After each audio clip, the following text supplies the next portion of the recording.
Well, Singapore is the center of attention this morning as a Qantas Airbus A380 has been forced into an emergency landing there. Well, it had engine trouble, said by eyewitnesses to be an explosion over Indonesia. And safety-conscious Qantas is taking no chances with its Airbus A380 fleet. Well, our reporter Haslinda Amin joins me now on the phone from Singapore. Now, Haslinda, where the news broke, you went to have a look at the airport. What can you tell us about the latest over there?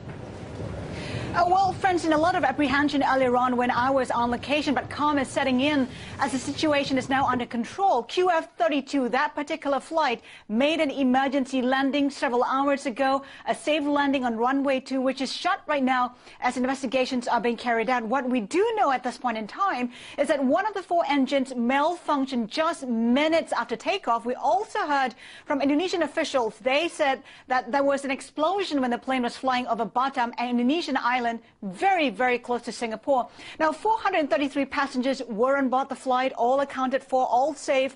Along with the crew members, they were evacuated orderly, though I must add that it was a while after landing that the evacuation actually was carried out.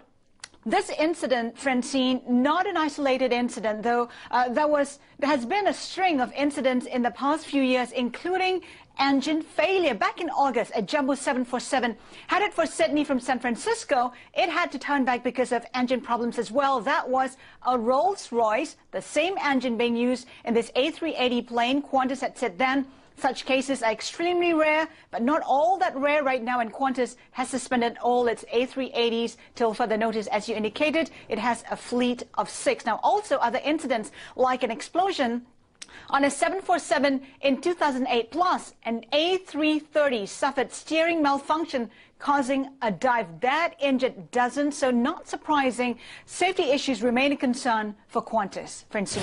Haslinda, thank you so much. Haslinda Amin there. Well, for more analysis, I'm joined live by Howard Wheeldon. He's a senior strategist at BGC Partners. Howard, thank you so much for joining us. I mean, this is yet another bad news for EADS. How concerned are you that this will actually tint the way that passengers, but also the guys that have to buy these planes, view the A380? Well, it is, I think, in terms of the A380, an isolated incident, and it is an engine incident. Of course, it's regrettable. Of course, the engine, the manufacturer of the aircraft will be very, very concerned. But it is the engine manufacturer really where we should look at here. In this case, it is Rolls-Royce. Qantas, of course, has a 100% safety record in terms of having never had a fatality. It is making every surety by grounding the 6 aircraft that it has that it will get to the bottom of this incident. But it is too early yet to speculate the actual cause. But Howard, is it not going to make people think, well, I don't want to fly on an A380 just because it's too big and they're having problems, or would that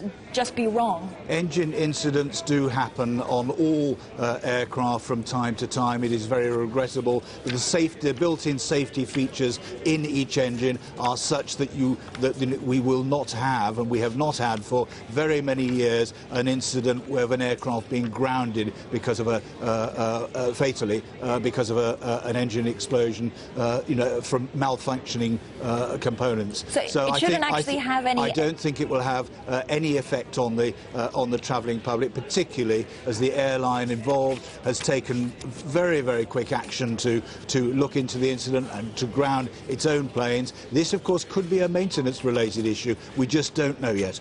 Howard, do you think it will have an impact on orders for EADS and Airbus? No, I don't think it'll make any difference at all. Rolls-Royce, of course, have got to step up to the plate here as the manufacturer of this particular engine and ensure that all procedures were carried out correctly and that the component failure was isolated. Howard, how does EADS stack up compared with Boeing? It's been plagued by delays and issues in the last couple of years. Well, that's an interesting question. Of course, EADS and Airbus are a much younger company than Boeing. They only came into the game, sort of 40 years ago. Boeing's been in the game for nearly 100 years. So, I think we've got to be careful on that. Overall, Airbus has a very good record in terms of the safety of its aircraft, and so too does Boeing. That doesn't mean, of course, that there haven't been many incidents over the years. But if you look at the number of aircraft flying today in comparison to, say, 20 years ago, the number of accidents that we see are very, very, very low indeed. Howard, thank you so much.